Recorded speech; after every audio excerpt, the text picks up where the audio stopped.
Welcome. तो आज के क्लास में हम एक बुक पढ़ेंगे और उस बुक का नाम है atomic habits. Atomic habits written by, उसके ऑथर है जेम्स क्लियर। एटॉमिक हैबिट्स, इस बुक का लक्ष्य क्या है पहले हम वो ही पढ़ लेते हैं।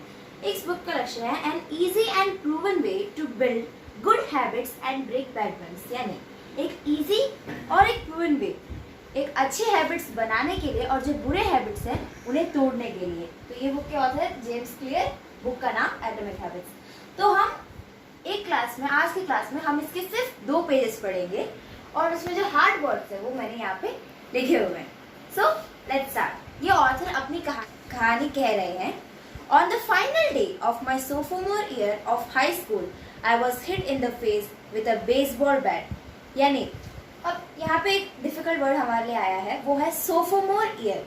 What is the meaning of sophomore? Sophomore का मतलब है a second year university. A second year यानी आप कॉलेज करें तो कॉलेज का सेकेंड ईयर या फिर हाई स्कूल का सेकेंड ईयर, उन सबको हम सोफोमोर कहते हैं।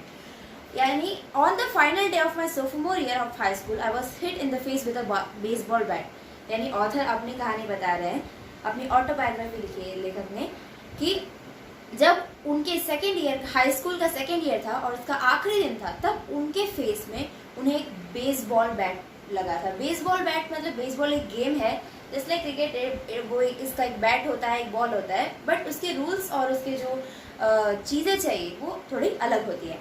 As my classmate took a full swing the bat slipped out of his hands and came flying towards me before striking directly between the eyes. यानी कि मेरे क्लासमेट में, हम बेसबॉल खेल रहे थे तब मेरे क्लासमेट ने एक फुल स्विंग लिया, यानी जैसे कि हम बॉल को फोर्स से मारने के लिए एक फुल स्विंग यानी पूरी तरह से बैट को घुमाया, तब वो जो बैट था वो उसके हाथों से स्लिप हो गया और सीधा उड़ के मेरे आंखों के बीच में यानी मेरे नाक में आके लग गई। I have no memory of the moment of impact, यानी तब मुझे कैसा लगा था मुझे उसका कुछ याद नहीं है। The bat smashed into my face with such force that it crushed my nose into a distorted U shape. यानी वो बैट मेरे फेस पे ऐसा लगा, इतने फोर्स से लगा कि उसने मेरे नाक को तोड़ ही दिया। It became a distorted U shape. Now what is the meaning of distorted? Distorted means a pulled or twisted out of shape. यानी कि U shape में मेरा नोज, उस बैट उतने फोर्स से आया कि मेरा नोज जो है वो एक U shape की तरह बन गया। The collision sent the soft tissue of my brain slamming into the inside of my skull. यानी कि वो जब हुआ तब मेरे ब्रेन का जो सॉफ्ट टिश्यू था वो सीधा मेरे स्कल के अंदर चला गया। Immediately a wave of swelling surged throughout my head. In a fraction of a second, I had a broken nose, multiple skull fractures and 2 shattered eye sockets. यानी कि अचानक से तब तुरंत ही मेरे जो ब्रेन में, मेरे सिर पे स्वेलिंग होने लगा। स्वेलिंग का मतलब है N abnormal enlargement of a part of body, यानी कि जैसे कि आपको कहीं लगती है तो आपका वो पार्ट जो है फूल जाता है, वैसे ही मेरे सर के अंदर जो वहाँ पे फूल गया था इन अ फ्रैक्शन ऑफ सेकेंड। और एक ही सेकेंड में मेरा जो नाक था वो टूट चुका था, मेरे स्कल में बहुत सारे फ्रैक्चर्स हो चुके थे और मेरे आई सॉकेट्स भी शैटर हो चुके थे यानी टूट चुके थे, यानी कि वो बहुत ही एक सीरियस इंजरी हुई थी। When I opened my eyes I saw people staring at me and running over to help. I looked down and noticed spots of red on my clothes. जब मैंने अपनी आंखें खोली तब मैंने लोगों को मेरी तरफ घूरते हुए और मेरी तरफ मदद के लिए भागते हुए देखा। और जब मैंने नीचे देखा यानी कि मैंने अपने कपड़ों पे देखा तो मैंने स्पॉट्स ऑफ रेड देखे, यानी कि मैंने खून देखा। One of my classmates took the shirt off his back and handed it to me. I used it to plug the stream of blood rushing from my broken nose. Shocked and confused, I was unaware of how seriously I had been injured. यानी कि मेरे एक classmate ने अपना shirt उतार के मुझे दिया, मैंने उसे जो ब्लड मेरे टूटे हुए नाक से निकल रहा था, ब्रोकन नोज से निकल रहा था, उसे रोकने के लिए, उस ब्लड के स्ट्रीम को यानी ब्लड क्लॉट करने के लिए उसे यूज़ किया। शॉक्ड भी और कंफ्यूज भी, मुझे नहीं पता था कि मुझे कितनी सीरियस इंजरी हुई थी। My teacher looked his arm around my shoulder and we began the long walk to the nurse office, across the field, down the hill and back into school. Random hands touch my sides holding me upright. We took our time and walked slowly. Nobody realized that every minute mattered.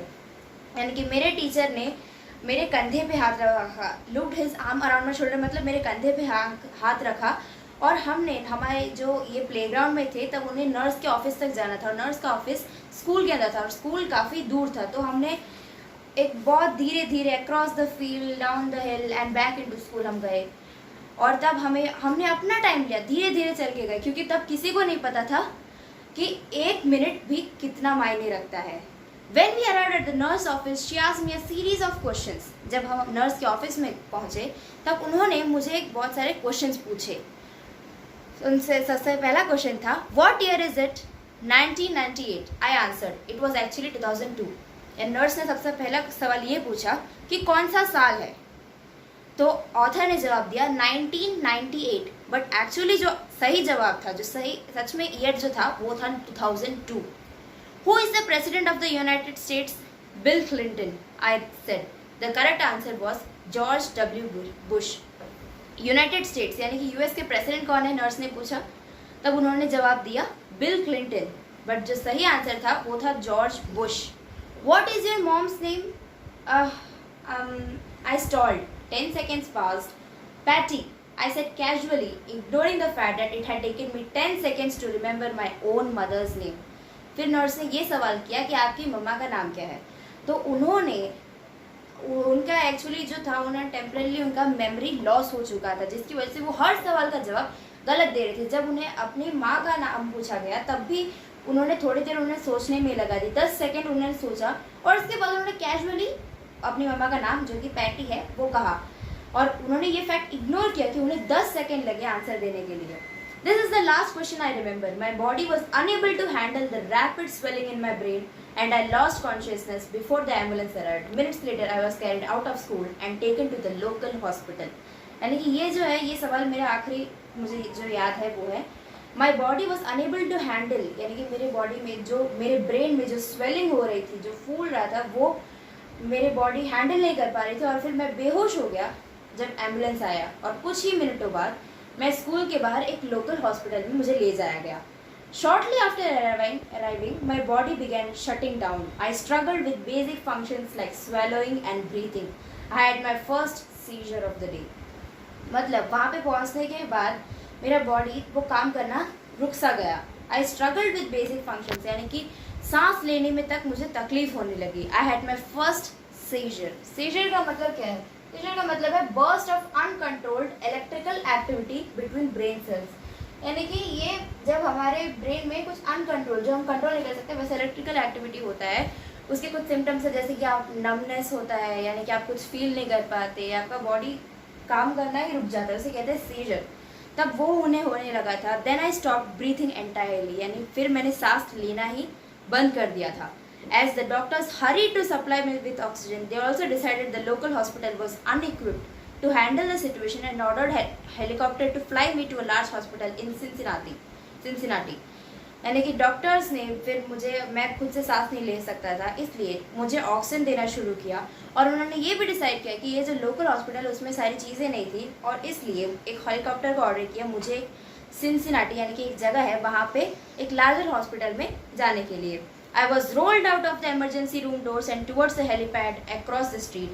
The stretcher rattled on a bumpy sidewalk as one nurse pushed me along while another pumped each breath into me by hand. यानी कि मैंने जो उन्हें stretcher में रखा गया, और stretcher से उन्हें इमरजेंसी जो रूम के डोर्स थे वहाँ से उन्हें हेलीपैड की तरह लिया जाने लगा। हेलीपैड मतलब जहाँ पे हेलीकॉप्टर आती है।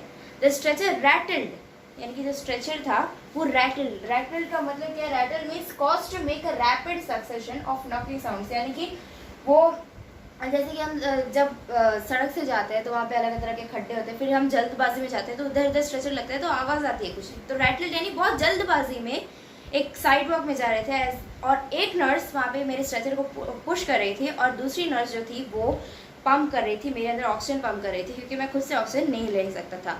My mother, who had arrived at the hospital a few moments before, climbed into the helicopter beside me. मेरी माँ जो कुछ ही पल पहले आई थी वो हेलीकॉप्टर में मेरे बाजू में बैठी। I remained unconscious and unable to breathe on my own as she held my hand during the flight. मैं बेहोश ही रहा और मैं खुद से सांस नहीं ले पा रहा था, और तब उस फ्लाइट के दौरान मेरी माँ ने मुझे कस के पकड़ के रखा था। तो ये हमारे 2 पेजेस एटॉमिक हैबिट्स जो हमारी बुक है उसके ख़त्म हो चुके हैं। अब अगले जो पेजेस हैं वो हम अपने अगले क्लास में करेंगे। So thank you for watching the video. Please subscribe the channel, do like the video, share the video और आपके जो भी comments और doubts है वो आप comment section में नीचे जा सकते हैं. Bye.